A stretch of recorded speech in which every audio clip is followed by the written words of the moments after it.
antes, enquanto estão chegando as perguntas, aí eu vou iniciar uma pergunta.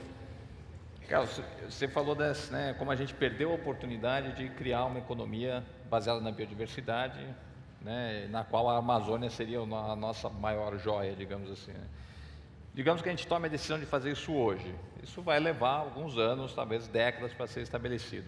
Como é que você justifica hoje, sem ter essa economia implantada, justifica economicamente você preservar a Amazônia? Quer dizer, explica qual que é o custo-benefício aí, incluindo clima, biodiversidade, tudo. Quer dizer, como é que você justifica economicamente? Antes disso, o Eduardo mencionou um dado que eu queria também só destacar, para mostrando a falência de imaginação e de autonomia do Brasil. É o dado das espécies de produção madeireira. O Brasil tem 16 mil espécies de árvores no nosso território. 16 mil.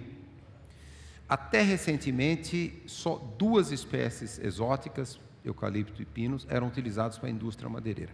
Agora, alguém pode me convencer que não havia maneira de aperfeiçoar as espécies brasileiras com tecnologia, com conhecimento, com hibridização, com tudo, que algumas dessas 16 mil espécies se tornariam os novos eucalipto e pinos para a indústria madeireira mundial? Nós seríamos um grande exportador de conhecimento. É falta de pensar no modelo de desenvolvimento brasileiro. Hoje, finalmente, felizmente, começa a mudar ainda de leve, mas já, o Eduardo mencionou, já há espécies das árvores brasileiras que começam a ter expressão pequena ainda, mas mostra o caminho. Mas, voltando à sua pergunta. Bom, antes mesmo da gente olhar o custo-benefício, eu acho que tem uma questão mais fundamental, que é, democraticamente, respeitar a vontade da população. Em países democráticos, a vontade da população, expressa de uma forma democrática, devia preceder a valoração econômica. Porque em democracia, a vontade popular, ela tem a palavra final. Está na Constituição do Brasil e de qualquer país democrático. Há muito tempo, majoritariamente, a população brasileira, quando perguntada em pesquisa de opinião, isso já há muito tempo, ano após ano, ela diz, entre 90% e 95% dos brasileiros, eles são contra o desmatamento da Amazônia em particular, mas em geral. E até quando se pergunta, você estaria disposto, até que se um produto fosse moderadamente mais caro, para manter a floresta em pé, o brasileiro, 65% dizem que sim. Então, o primeiro aspecto é um aspecto de respeito a uma vontade soberana num país democrático, que nós não somos, né, de fato, uma fragilíssima democracia que nós temos no Brasil. Então, esse é um aspecto que devia vir antes do custo-benefício. Porque se a vontade da população é se ela vê um valor que não seja nem econômico, estético, espiritual, que seja intuitivo, esse valor é fundamental, ele devia ser respeitado. Então, esse é o primeiro ponto que eu acho que vem antes. Mas, mesmo assim, vamos passar e dizer, como eu mencionei, a transição para uma bioeconomia em que esses ativos biológicos tivessem um valor expressivo, com os ciclos econômicos, os ciclos de conhecimento hoje, não é uma eternidade.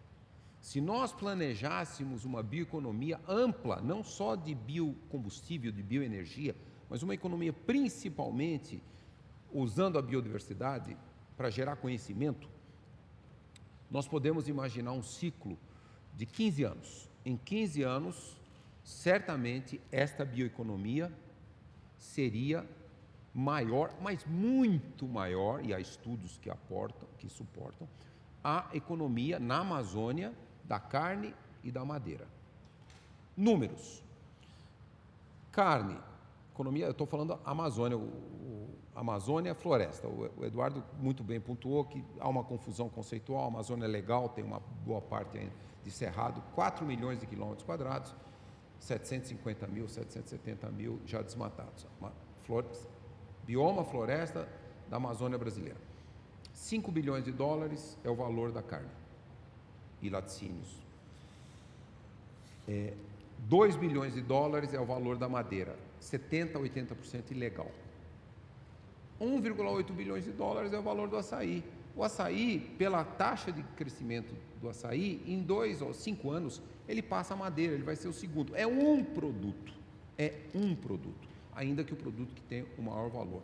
Então, você faz um cálculo econômico muito simples, sistemas agroflorestais que o Eduardo mencionou, em algum elemento, não precisa nem ser a maior parte, numa parte dessa área desmatada, na própria sistemas agroflorestais que se acoplam às florestas, e você explora 20 a 30 produtos que já são conhecidos da ciência com aplicações, aplicação em indústria cosmética, fármacos, óleos industriais, e alimentos como açaí, inúmeras outras aplicações. Esta economia é muito superior aos 5 bilhões da carne e aos 2 bilhões da madeira, que infelizmente não é madeira extraída de forma sustentável.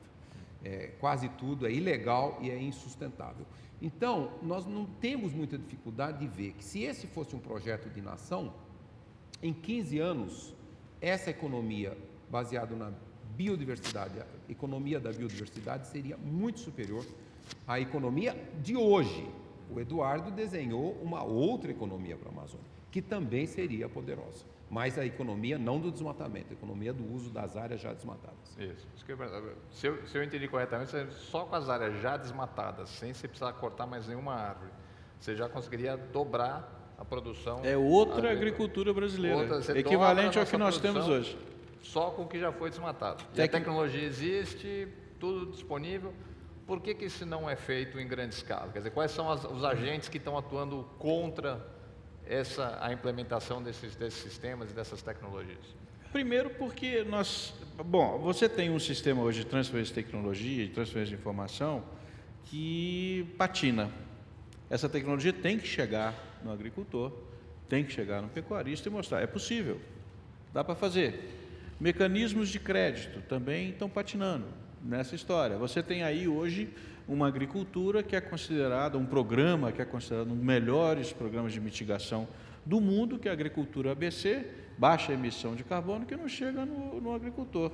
E terceiro, é um problema vamos chamar no momento que está mudando, mas numa posição pouco conservadora, ou talvez conservadora, pouco não, conservadora, do agronegócio brasileiro, que insiste em falar em agronegócio se contrapondo com o outro negócio, que é o que está nas cidades. O agronegócio é uma coisa, o que está nas cidades é outra coisa.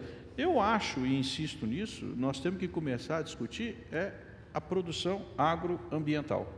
Se nós não fizermos isso, em pouco tempo nós vamos ficar ultrapassados.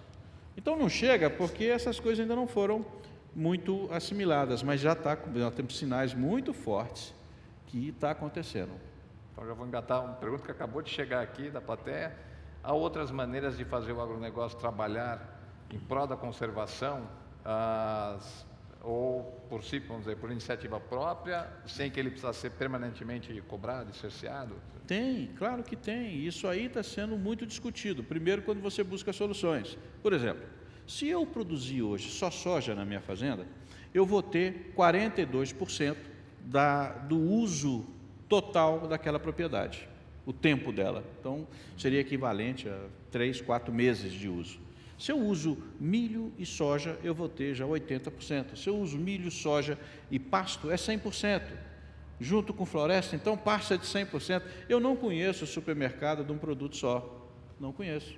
Então, você tem que dar diversificação na produção agrícola, na mesma área, e aí entram os sistemas integrados. E, obviamente, que a floresta, com essa transferência, ela vai surgir com muita força. Agora, esse contraste entre o agronegócio e os outros negócios brasileiros, isso tem que acabar. Não pode ser desse jeito. Não, o agronegócio é que é bom, o agronegócio que salva o Brasil, mas é 25% da economia. Onde é que tem os outros 75%? Entendeu? Então, essa coisa tem que acabar. Nós temos que começar a falar em agroambiente e trabalhar de uma forma mais uniforme, porque senão vira um negócio meio maniqueísta, o bem e o mal. Não é isso, não é isso. Longe disso. Carlos, existe um chamado ponto sem retorno, quer dizer, um momento em que o desmatamento hoje é 20% do bioma foi desmatado, né? Existe já definido um limite para isso? Quer dizer, se você passar de tantos por cento, você não consegue mais recuperar e a floresta vai se degradar de uma forma mais acentuada? Obrigado pela pergunta, porque tudo que eu falei até agora não tinha nada a ver com a minha pesquisa da minha vida. Agora você fez finalmente uma pergunta que eu venho há 30 anos perseguindo. Com os meus alunos, nós temos pesquisado exatamente para responder essa questão há 30 anos. E hoje, não só os nossos estudos, mas muitos mundialmente, colocam com muita clareza que existem sim, nós não sabemos quantificar com precisão matemática, assim, tanto, mas o que nós temos estudado, e há muita pesquisa no mundo, é que se você desmatar além de um certo limite, Não volta. ou se você mudar o clima do planeta, aquecimento global, acima de um certo limite, e em cima disso você aumentar os incêndios florestais, que estão aumentando, você chega num ponto que a combinação sinérgica dessas três alterações, aumento do desmatamento, aumento do aquecimento global e aumento dos incêndios florestais, criam uma, vamos chamar, mistura tóxica fatal. Quer dizer, a floresta vai desaparecer de boa parte da Amazônia. Quando eu digo isso, eu não estou falando a motosserra, não, eu estou falando lentamente, mas esse lentamente é só numa escala de décadas, o clima muda e ali não mantém-se mais floresta. Por quê? A floresta precisa de muita água, a floresta precisa de estação de chuvas de 8, 9 meses por ano. Já o cerrado é um bioma que se adaptou e evoluiu em centenas de milhões de anos, com uma estação seca pronunciada, enfrentando bem o fogo, com as temperaturas mais altas. Então, os nossos cálculos e muitos outros indicam o seguinte: se fosse só o desmatamento operando individualmente, 40% da Amazônia desmatada atingiria esse ponto de ruptura. O clima da área desmatada muda tanto que ele interfere nas chuvas, diminui as chuvas, aumenta a duração da estação seca e atinge o ponto de ruptura. E aí, certamente, 50% a 60% da floresta desapareceria, só restaria lá no oeste da Amazônia, próximo aos Andes, oeste do estado do Amazonas, Colômbia e Peru. Então, esse é um limite, 40%. Mas se só fosse desmatamento, não tivéssemos o aquecimento global e não tivéssemos incêndios florestais. Quando você soma aquecimento global, também tem um limite, que se não tivesse nenhum desmatamento, seria o aquecimento global em que a temperatura aumentasse 4 graus, mas não é a temperatura. É que se a temperatura aumentar 4 graus, mudam os ciclos hidrológicos em todo o planeta, muda os ciclos hidrológicos do Oceano Atlântico, do Oceano Pacífico, da América do Sul, e a Amazônia fica mais seca, o Nordeste fica mais seco, o Centro-Oeste fica mais seco. Então, aí sem desmatamento, o número é 4 graus, mas é a mudança climática associada com 4 graus. E o aumento dos incêndios florestais, que nós aumentamos entre 3 e 10 vezes os incêndios florestais, que antes só existia incêndio florestal causado por descarga elétrica, por relâmpago, e hoje nós, com a agricultura, que ainda usa muito fogo, o incêndio sai do manejo da pastagem, passa para a floresta, então esse é um fator também de aumento de vulnerabilidade. Então, quando você soma os três sinergicamente, esse é um estudo que nós publicamos no ano passado numa publicação científica internacional, nós chegamos a que conclusão? Que os três juntos, nós provavelmente não deveríamos passar dos 20% que nós estamos. Que nós já estamos entrando em terreno perigoso, terra incógnita. Certamente 30% não podemos passar de jeito nenhum, porque não é só o desmatamento.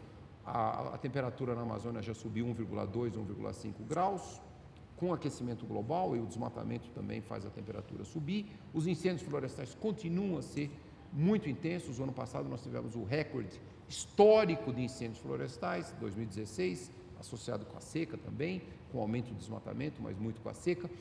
Então, nós temos essas três forças. Então, vamos dizer assim, jogar na segurança, o seguro que nós podemos comprar para a Amazônia é o que o Eduardo falou, para o desmatamento.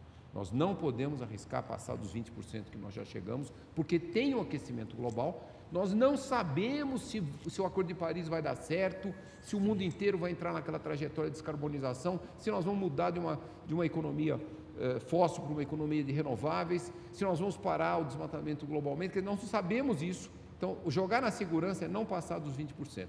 Se chegarmos a 30%, eu tenho certeza que a Amazônia passa para esse outro estado. Tá. Eduardo, uma pergunta aqui de cunho um pouco mais político, mas acho que no cenário atual do Brasil não tem como evitar entrar nessa seara também.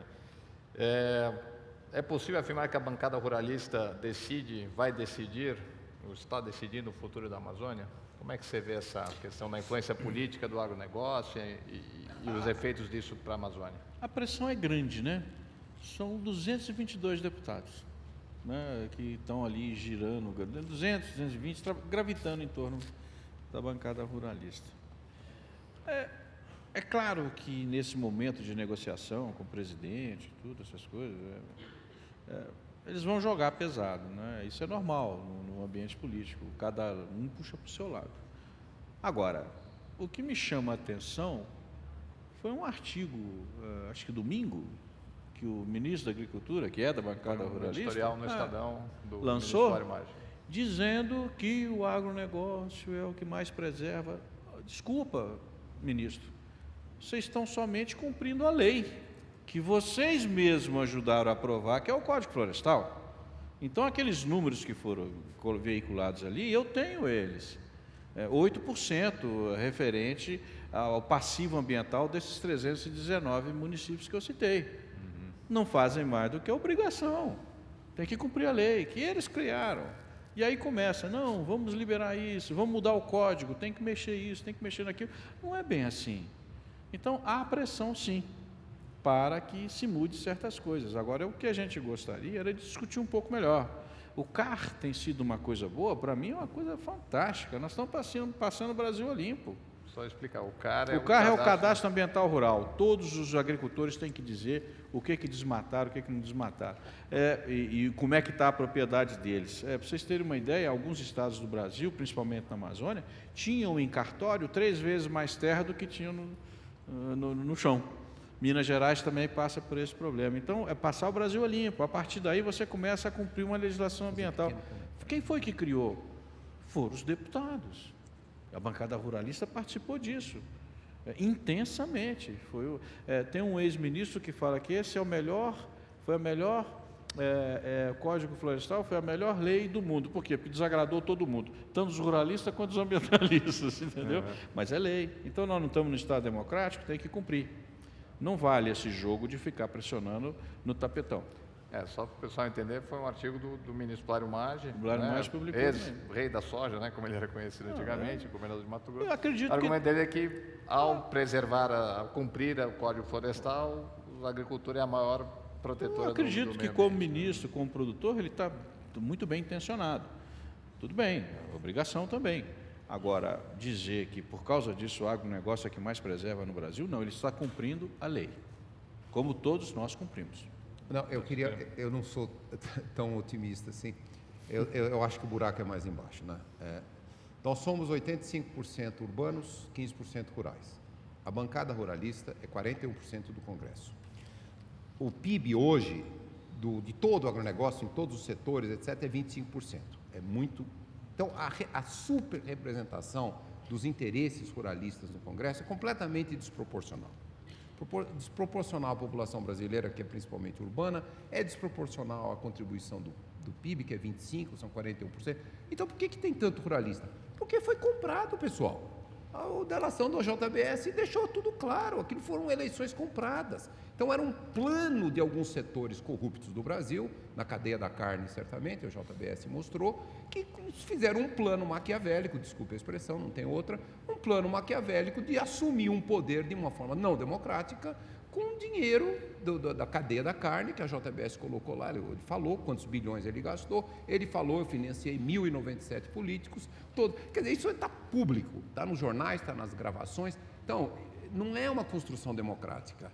Esse poder exacerbado desses 222 deputados, eu não vou dizer que 100% foram comprados dessa maneira, mas uma grande maioria, os nomes estão aí nas delações, Então, esse é um poder irreal, não é um poder democrático. Eles não representam o Brasil, eles não representam a população brasileira. Foi uma construção que alguns líderes empresariais, esses irmãos Batista, mentores máximos, mas outros certamente estão também, em construir um poder imperial no Brasil, um poder que não é democrático. Então, eu sou um pouquinho menos otimista, eu acho que está mostrando que essa bancada tem um poder que não origina, vamos dizer assim, de uma forma democrática, porque com muito dinheiro em campanha, infelizmente no Brasil, eu espero que comecemos a mudar isso em 2018, muito dinheiro significa eleição. E as eleições eram compradas e nós vimos que isso aconteceu. Então, eu sou um pouquinho mais pessimista, talvez o buraco é mais embaixo, esse poder não é um poder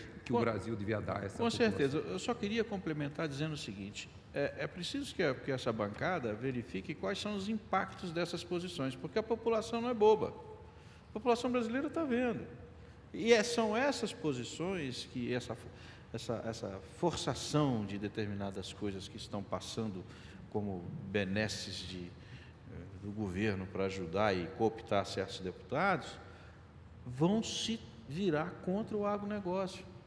A população não é boba, ela está vendo isso, e tudo que nós não queremos é isso. Então está jogando contra, está jogando a favor deles e contra o resto da população. É bom que isso fique meio claro. A gente precisa encerrar, vou fazer uma última pergunta, pedir para vocês responderem bem brevemente. Qual é a coisa mais importante que o governo precisa fazer hoje para conservar e implantar um modelo de desenvolvimento sustentável para a Amazônia? Prioridade número 1. Bom, a prioridade é de todos nós, né? Nós precisamos eleger deputados, senadores, governadores e presidente decentes no Brasil ano que vem. Sem isso, eu realmente estou muito pessimista, estou até pensando em ir embora do Brasil. Se realmente esses Renans da vida forem reeleitos, eu pulo fora do Brasil, porque eu acho que não tem mais nada o que fazer aqui. Então, eu estou um pouco otimista, até pela última resposta do Eduardo, né? Nós não somos tão bobos assim como eles pensam que nós somos. Então, vamos dar um troco e eleger pessoas que nos representem mesmo, pessoas que pensem no Brasil. Então, eu acho que sem isso, viu, Ayrton, eu tenho muita dificuldade. Então, você fala, esse governo, eu não sou muito otimista desse governo, ou, aliás, sou totalmente pessimista. Eu acho que governo. Política pública, qual política pública mais importante? Política pública após o Brasil se renovar, 2018, 2022, e nós nos tornarmos uma democracia, eu acho que o primeiro elemento é o que o Eduardo falou, é frear o desmatamento. Não há razão econômica para justificar o desmatamento. O que deu certo? Deu certo política rigorosa de fiscalização, que a gente chama comando e controle, desbaratamento dessas quadrilhas de grileiros, de desmatadores, de ladrões de madeira. A Polícia Federal foi muito eficiente por muito tempo, junto com uma série de mecanismos de incentivo para aumento da produtividade. Então, isso é a primeira coisa a ser feita com muito rigor, porque começou a dar muito certo isso no Brasil a partir de 2005. Agora, além disso, esse é o meu sonho, nós precisamos chamar a ciência, a tecnologia. A gente fez alguns estudos, nós precisávamos ter na faixa de 25 laboratórios avançados de biodiversidade e biotecnologia. Como eu falei, não é só biologia, é tudo, espalhados na Amazônia, não só nas grandes cidades, e gerando o conhecimento que nós precisamos para alavancar essa nova economia, que ela teria um retorno de 10 a 15 anos e suplantaria muito a economia atual. Então, eu acho que esse é um modelo, no curto prazo, comando e controle, incentivos para os municípios que pararem o desmatamento, incentivos através de políticas públicas, subsídios. A gente dá tanto subsídio para petróleo, para combustível, até mesmo para a agricultura tradicional. Por que não dá subsídio para os municípios da Amazônia buscarem outros modos de desenvolvimento? A médio prazo, na faixa 10 a 15, 20 anos, é a bioeconomia do futuro através da biodiversidade. Eduardo, sua conclusão. Mais ou menos nessa linha do Carlos, eu acho que seria prioritário no Brasil a gente resgatar um papel importante da ciência e tecnologia no país. Nós estamos massacrando a ciência e tecnologia do Brasil. Eu gostaria que os governantes de hoje me apresentassem um país que cresceu no mundo sem investir em ciência e tecnologia e educação. Óbvio, está chovendo no molhado? É preciso repetir isso 1 milhão de vezes. Se não investir nisso, nós não vamos conseguir. E depois é o seguinte, só com esse investimento é que nós vamos descobrir o que nós temos na nossa biodiversidade. Isso é importantíssimo. Então, é fundamental que a gente retome os investimentos em ciência e tecnologia e que comecemos, então, a explorar esse potencial enorme que nós temos no Brasil. Desmontando isso não dá certo, só o discurso econômico não funciona. E um pensamento de longo prazo. Fora isso, não precisa mexer muito, coloquem as leis que já foram aprovadas funcionando corretamente. O cadastro ambiental rural, o plano de revegetação das propriedades agrícolas, a restauração das APPs hídricas, uma série de problemas vão desaparecer. Vamos criar esses mecanismos. Cumprindo a lei só que já cumprindo a lei. E eu não vou ficar falando, não, eu sou bom porque eu cumpro a lei. Não, você seria um bandido se não cumprisse.